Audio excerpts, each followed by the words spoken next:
You mentioned earlier that the Public Affairs Office of the Embassy had the Information Bureau, Information Division, which I guess was more related to short-term foreign policy objectives. That's the impression I got from reading about the activities of the information program was more based on short-term needs of the foreign policy. To what extent do those short-term goals have any complicating impact on your interest in having more of a long-term influence on the country? In some countries a great deal, but in Iran at that time almost none. Yeah. As I said, it was not a paradise for information officers. Their program was so long range that basically, in most cases, it was exactly what I was doing, except they were doing it from the press side. There was no real way to pack policy information into the paper, and in fact, what they packed in was general information. The fact was there really wasn't a lot to be done. I mean, we didn't have any real issues with Iran, not the kind of thing that was hammered out in the press anyway. So that the discussions that took place were really in the quiet chambers of power, and they certainly didn't do much. So that basically they put out a magazine, on the board of which I sat, so that it had strictly. It was in tune with what I was doing. We put out the little returning magazine, which they did for us. They did the printing and so forth. They were very wonderful. As long as I was there, they let me run that magazine. It was stopped, by the way, the minute I left, which is probably a sign that they didn't really like it, but that's a different question. They let me do it while I was there. And so I felt well supported by the information section, and I don't recall anything ever happening that in policy terms was a problem for me. Vietnam was a problem in the sense that we got a pack of slides about Vietnam, really quite ridiculous, which we were supposed to develop a slide lecture about, to go out and tell people why Vietnam was a noble cause. And it came into my office just because that's where the mail arrived. And I just made it quite clear, not in any angry way, but that I had no intention of going out and giving a lecture on Vietnam. And as far as I know, nobody did, because it was irrelevant in that country. There was no real need for us to explain what we were doing in Vietnam. They knew perfectly well what we were doing in Vietnam. The only time that I ever had any sense that there was something going on that I didn't know was the assassination attempt on MacArthur. And I remember Jay Gilder coming into the office that day and saying that there was this rumor going around that there had been an assassination on the attempt on the ambassador, and that we were to be absolutely emphatic that it wasn't true. And I remember saying to Jay, and in front of everybody, and at the end of this long, and now I realize quite carefully calibrated explanation to us all, that it was to be said that it wasn't true, but the obvious assumption was that it was. But I didn't pick that up, and I said to Jay, well, the question is, Jay, is it true or not? And he looked at me with a big smile, and he said, it's absolutely untrue. I wonder if Jay will remember that. But that's the only time where I ever felt that I had to lie about anything in terms of policy in that country. We had, by the way, while I was there, we had a tiny projectile, it was a rock or something, thrown through one of the windows of the Iran-American Society, and then we had a bomb. We had a mess bomb.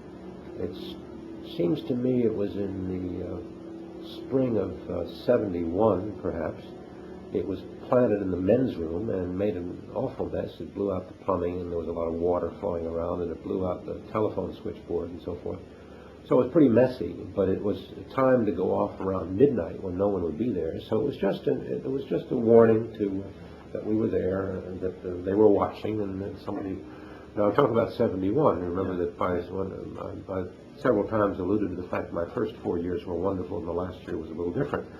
That was one of the factors in the spring of 71 that made me think that things were changing, and that we were going to be in for rougher times ahead. But that's another story. I read a James Phillips book that in the late 60s, or the mid-late 60s, the Iranian popular press ran a fair amount of critical material on the U.S. role in Vietnam. Did you know much about that at the time? Did you read press reviews or translations of press articles? Or? You know, my leftist friends, of whom I had some, used to gripe about it from time to time, but I wasn't particularly aware it was going on in the press. I'd like to. In fact, I'm rather surprised now that you say that, as I think about it. I don't know how much criticism they could have published in the press about that. I mean, I don't think that would have been allowed really to do a lot. Maybe one alluded to it, but I just don't. I don't have any awareness that Vietnam was a problem. Certainly, it was not a problem in the world that I moved in at all.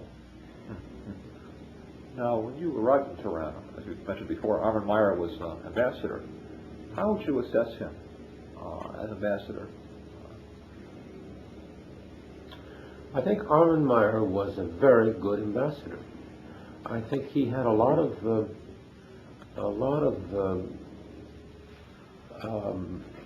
were a lot of people in the State Department who thought Armin was a kind of a a peasant or something. Armin comes from the middle class, probably the lower side of the middle class, didn't have much of an education, and had knocked around in the Department of State and had somehow done very well for himself. But he wasn't your ordinary FSO by any means. He was very much a man of the people. He identified, I think, more with Abraham Lincoln than anybody else. And he had a certain rough-hewn quality. And as I'm sure everyone will tell you, he had a very difficult lady with him, which we could talk about if you wanted. But the key fact is that that Armin was a very ambitious man in that he wanted to be the best ambassador we'd ever had in Iran. That's as simple as that. And he worked endlessly for that end, endlessly. He put in endless hours. He didn't do anything. He was a workaholic. He didn't do anything else. My sense is that his contribution was very simple. He supervised this transition into this period of sovereign partnership with, it seems to me, considerable skill, a great deal of earnestness, and with a certain resistance, which was absolutely necessary. It was critical that the American presence during this period of partnership did not get into a period of reverse tutelage, that we become clients, as it were, of Iran. And what Armin Meyer was capable of doing was resisting these things and putting them in perspective. So I give him high marks for that. The other thing that I think he should get credit for was a very intelligent, very unusual effort for an American diplomat. A very intelligent effort to get a better press for Iran, as I think I said before. All things considered, I think he was a very decent ambassador. He was not, I think, appreciated by the Iranian upper classes, who tended to be rather snobbish about him. He didn't speak French, after all. I mean, that put him down in their eyes. And he was a very earnest, very simple, straightforward kind of a man. And I think the Iranian upper classes didn't particularly rise to that. But on the other hand, I think they appreciated that he was a very useful ambassador for them to have. How did he run the embassy? How did he manage the embassy? Well, remember, I wasn't in the embassy. The USIA building was about a mile and a half down the road. Oh, I was that. Okay. And I didn't really watch that very carefully. I knew everybody in the embassy, but what shall I say? He had a fine deputy, Nick Thatcher. He had while he was there, I think, two superb political counselors. One was Martin Hertz, the great and late, unfortunately, Martin Hertz. And after him, Jack Armitage, who was retired and living in Charlottesville, as you know. And the political section, I think, was extremely good. I don't have any question about how he managed the embassy. My sense is it was very well managed. It was put in the best of hands. The one issue that I think I should tell you about, it's a very interesting issue. I had a cultural attaché who knows as many people as I do is always on demand to do some kind of political reporting. I had taken the line that I was not a trained political reporter, that it was not my job, and that I had many, many other things to do, but that I would be very open to anybody from the political section that wanted to talk to me. Well, the political section took me up on that, and every Friday at, as I recall, 3 o'clock, usually the junior man of the political section, but somebody would come over and sit with me for an hour, and we would just chat. And they would ask me about people, and they would ask me about ideas, and they would ask me about anything that came to mind. And I would be perfectly free and easy with them, and never held anything back that they wanted to know. I was a little mindful of something in Peter Avery's book, in which he points out that in the 60s a plot against the Shah was revealed in confidence to an American embassy representative, who then squealed, and the whole thing was blown out of the water, and some people put in jail and maybe executed. So I was very mindful of the fact that I could get people in trouble. So I sometimes held back details of one kind or another. But basically, it was a context of great deal of truth. And there's one episode in there that I think is an interesting and revealing episode. I also maintain a certain amount of contact with my colleagues in the CIA on the research and analysis side. And one in particular we got to be very close to. And one day he said, he asked me if I would mind coming over to his office. And I said I'd be delighted. I've never been invited. They lived in a different section of the embassy, and we didn't normally go there. So I went over, and he said the reason I wanted you to come over is I wanted to show you something which I can't take out of this office. And he had had a long conversation with a source who I have no way of identifying. Did not at the time, and have not ever tried. But someday, when I get older, I'll ask him, because it was an intriguing source. But it was a very interesting essay. This was, it seems to me, around 70, maybe. And it was about opposition to the Shah. And it was a very thoughtful analysis from this obviously prominent Iranian source, talking about the kind of dissension, the kind of political opposition that was rampant in Iran, and that was not getting any less. Some of it goes back to resentments of the Mossadegh era, but others have to do with strictly developmental flaws, with the Shah's incapacity to delegate, with his wanting to be involved in everything, with misallocation of priorities, and so forth and so on. Very sensible, very good things. And he asked me, he said, look, I would like to put your name on the bottom of this as having signed it, seen it, and sign off on it. He said, that's unusual, but he said, for reasons that you will understand as you read this, that's what I would like. If you agree with it, will you sign off on it? Well, I saw that what he was trying to do was to get some inkling of the opposition side of the picture into the overt channels. Now, this was, you understand that the CIA can send anything in at once to its files back in Washington. They don't have to show it to the ambassador. This one he wanted to go to the ambassador. In other words, he was trying to tell the ambassador and the State Department desk that things were not all hunky-dory. What year was this again now? What year was this?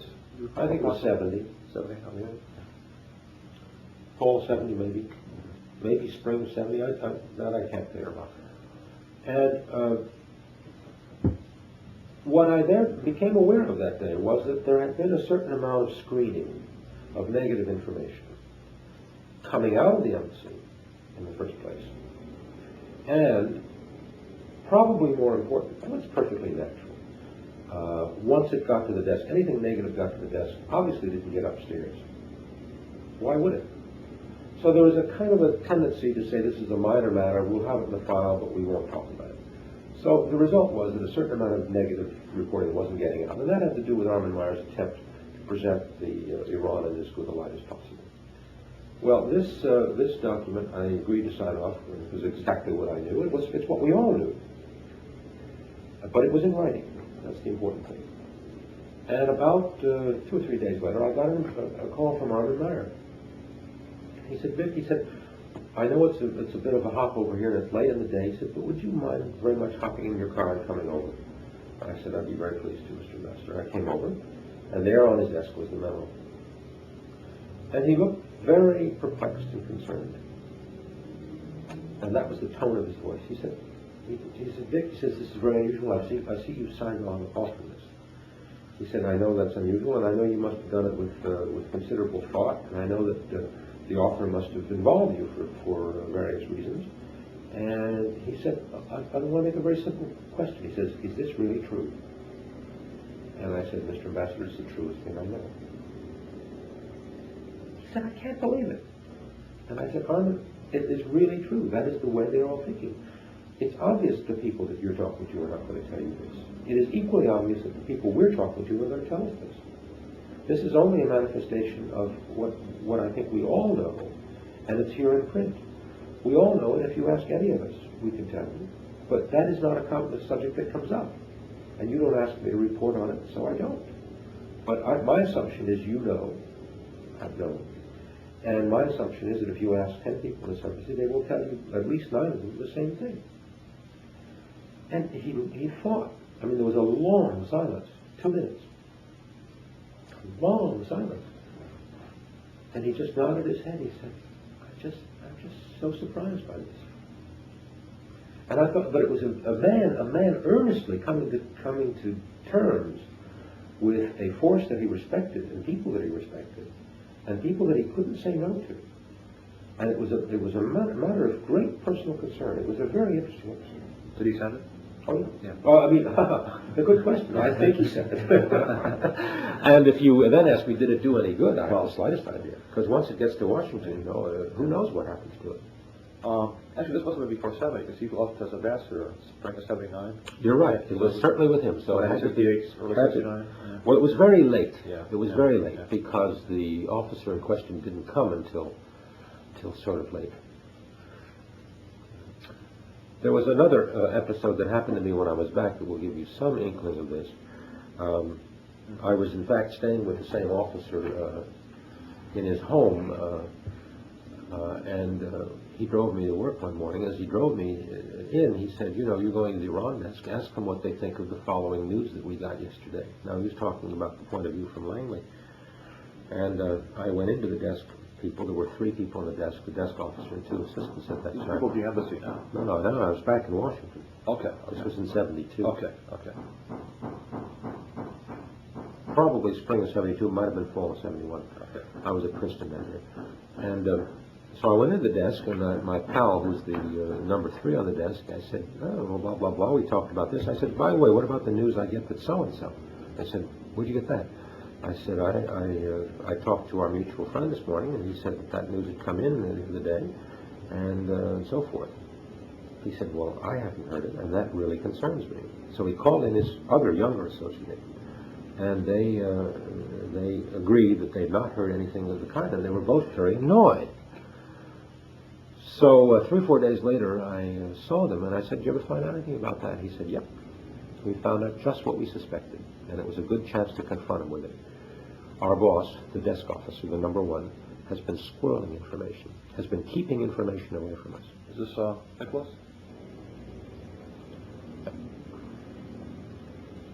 Well, what was the substance of this report? I don't even remember. Oh, okay. I don't remember. It was just an example of something that he was not sharing with his own underlings on the desk. And by the way, the 2 people in question were, I think, as I recall, either Mike Michaud and John Rouse, or Tim Childs and John Rouse. I don't remember. It was 2 of those 3. Michelle was at the desk for a while. I think it was Mike. Yeah. And there was no reason in the world not to trust those people. So, now we've got a break. Okay, fine. Thank you very much.